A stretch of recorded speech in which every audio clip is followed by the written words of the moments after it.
dapat din tingnan kung anong involvement ni Pangulong Marcos. Again, hindi tayo nagbibintang. Tayo ay bumabase lamang sa batas. Di ba? Okay. Nakalagay dito, Section 35. Ha? Yung pag-release nitong mga appropriations na ginamit sa flood control. The General Appropriations Act, yung GAA, yun yung budget. Ha? The release of lump sum appropriations shall be subject to the approval of the President.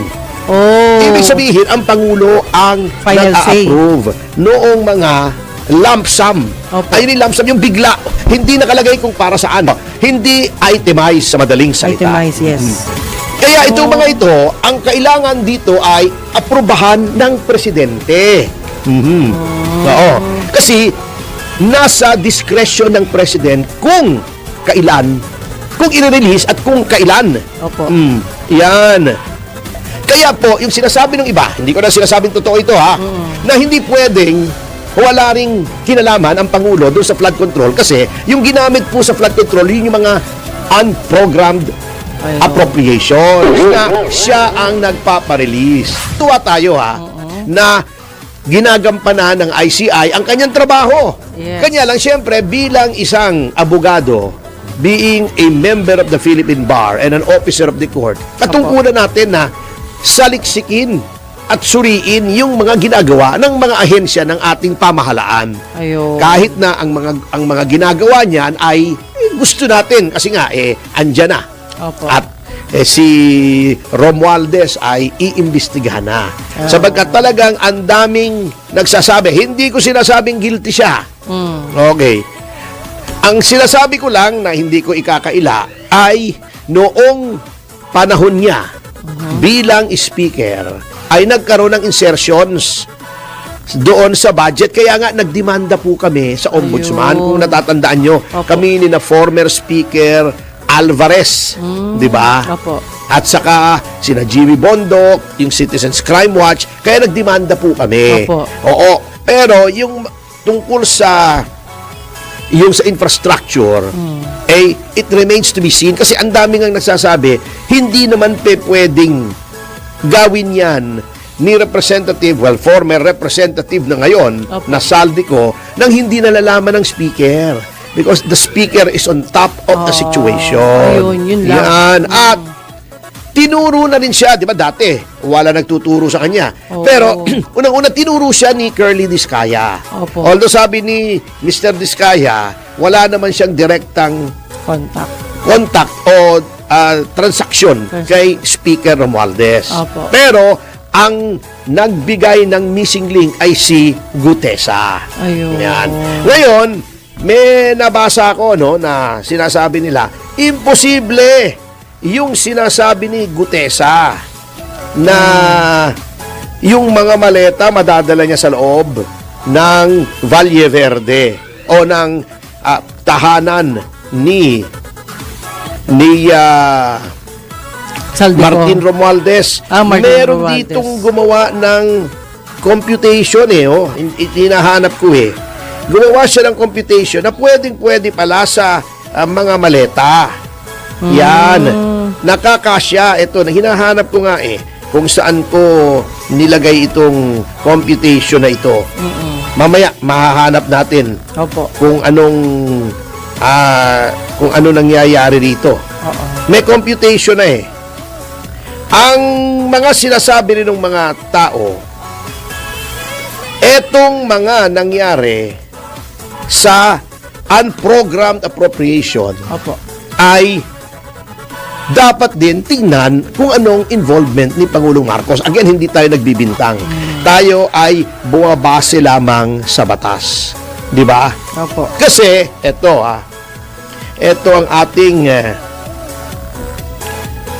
ang ating pananaliksik dyan. Okay. Ito pong Executive Order 252 tungkol sa budget. Yung procedure sa budget. Yung tinatawag nilang unappropriated unprogrammed appropriations. Yung mga lump sum. Opo. Na yung iba vinito ni Pangulo, yung iba hindi, Okay. Nakalagay dito, Section 35. Ha? Yung pag-release nitong mga appropriations na ginamit sa flood control. Ito nakalagay. Okay. Opo. Except as otherwise provided, the General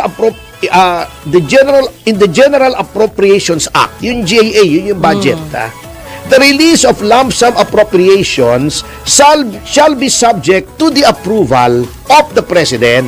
Oh. Ibig sabihin, ang Pangulo ang Final say. nag-approve noong mga lump sum. Opo. Ayun yung lump sum, yung bigla. Hindi nakalagay kung para saan.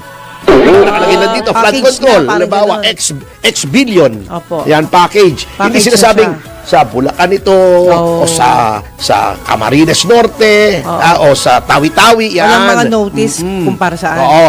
Hindi itemized sa madaling salita. Itemize, yes. Kaya yun, tinawag ngang lump sum, isang bagsak.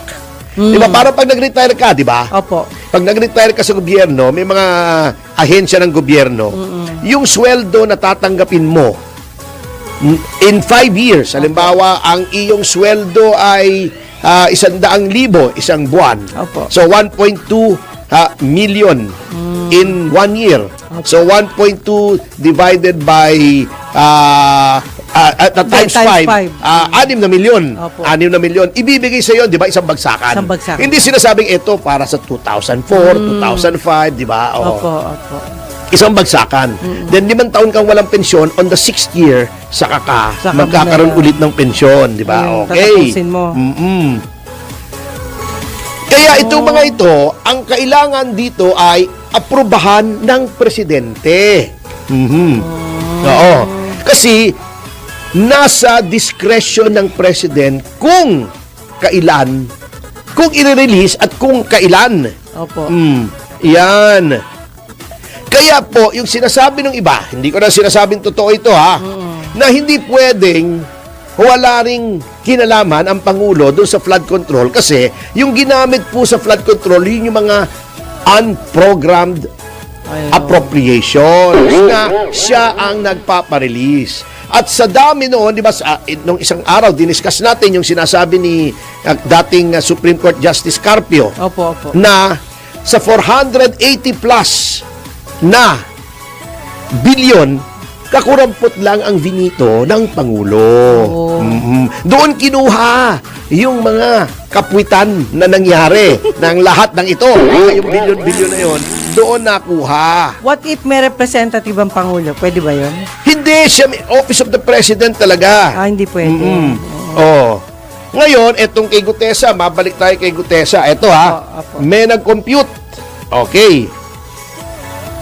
Sabi kasi, di ba, binigyan ng bilang. Opo. 46 pieces of luggage. Sabi ni Gutesa. Yeah. Okay. Ito may nagbigay ng computation. Hindi ko sinasabing tama to, tignan nyo rin Pero tinignan ko din ito Okay. Sabi niya, ang 46 na bagahe, di ba sabi nila, kailangan 46 na tao yan.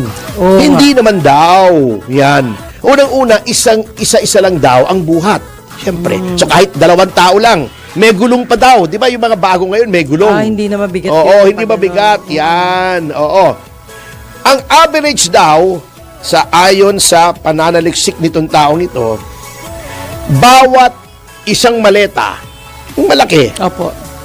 kaya ay 53 kilos. At totoo yan. Oo. Totoo yan. Kung Kaya-kaya. isisiksik mo. Sabi nila, paano na buhat ni Gutesa? Yung marin yan Oh. May gulong. Malakas alam ang niya katawan gawa yan. ng, Oo. diskarte. May Kung diskarte. 2 pa nagbubuhat, alam nga naman, mag-isa siya. Siyempre, halimbawa, may driver. May gulong pa yan. Kayang-kayang buhatin. Balikan. Pwede Oo. naman. Di ba, sir? Okay. Eto pang sabi. Di ba may nagsabi, hindi kaya yan. Overloaded yung sasakyan. Kung nagpasok ng sasakyan, paanong nabuhat yung sasakyan? Magiging overloaded yung sasakyan. Sabi niya, eto, kwentahin natin. 16 na bag daw ay 848 kilograms kung sa 53 kilograms per luggage. Okay. Yan. Sabi niya, yung 16 na maleta, kasya sa isang high ace. At tinignan niya sa internet ilang kilo ba kaya ng isang high ace. Opo. Ang nakalagay pala roon sa isang high ace, 1,230 kilograms Oh. ang kayang buhatin ng isang high High ace. ace. Yun ang rated. Yan, ha? So, yun ang sinasabi niya. Yung sinasabi na hindi realistic, hindi makatotohanan yung sinasabi ni Gutesa. Sabi niya, pwede. O, so kung 46 na luggage, 16, tatlong high ace lang. Oh. Kasya na. Kasya na. Oh, hindi sabi niya, yung dami-dami. Oo. Hindi ba mahahalata yan? Ang dami-daming high ace ang papasok. Tatlo lang. Oh, kung may sticker pa yon, sabi, ba't daw hindi nahalata ng mga Wala na gwardiya? checkpoint. Kung may sticker Opo. Ako, may kaibigan ako dyan nagkasakay ako. Diyan mismo sa Valle Verde 6, Opo. hindi ko nasasabihin kung sino. Opo. Pagsakay kami ng sasakyan nila, wala nang para-para yan, basta may sticker. Oh, understood na yon. Nakatimbre Oh, pa sa ayun gate. naman May pala, darating. alam na. Ano ba namang, pag nakatimbre sa gate, pagdating, nakikita yung plaka, tuloy-tuloy na yun. Ngayon, sinasabi, wala, di ba may CCTV daw yung kwan? Yes. Yung Entrance. village. Village. Yung village. Yes. Ah. Di makikita ina-unload. Bakit? Ia-unload mo ba yun sa labas? Siyempre sa loob. O sira ba naman ang ulo mo, ipapasok mo siyempre sa garahe yun. Pera yun Basura daw Pwede ba makahingi ng konting basura sa kanila? Pahingi. Basura na naman yun Tatapon na naman. Sa akin na lang O siyempre sa loob ng driveway yun. Ang lalaki ng bahay kaya ron. Yes. Kasya isang dosenang kotse. Kasya ron sa mga garahe ng mga yun. Sira ba naman ang ulo nun sa kalye mag-unload? Pambihira naman Kaya sabi nila, yung 46 daw na sinasabi ni Gutesa, tatlong high ace lang yon, tig-2 tao lang, caring-carry.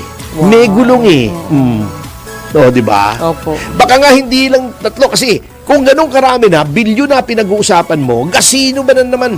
Gasino na lang bumili ka ng yung mga high ace na cargo. Kasi may version ng high ace, yung pang cargo, walang upuan sa likod, sa harap lang dalawa. Oh. May version, di ba, Bong? May version ng pang-cargo, yung mga pang-lala-move. Okay. Oo, DHL. Oo. Yung harap lang ang may upuan. May upuan, yung likod, ang laki noon. Napakalaki noon. Open space. Oo, open space. Oo. Yes. Gasino na lang. Yun ang pinakamurang version actually. Ikaw ba tatanggap ka ng bilyon-bilyon? Hindi ka makabili ng 1.3 yun ang million, gusto ko. 1.4 million na bumibili nga sila ng condominium para lagyan lang ng pera, di ka makabili ng high ace. Di ba? Ikaw meron ka, pengi nga. Wala.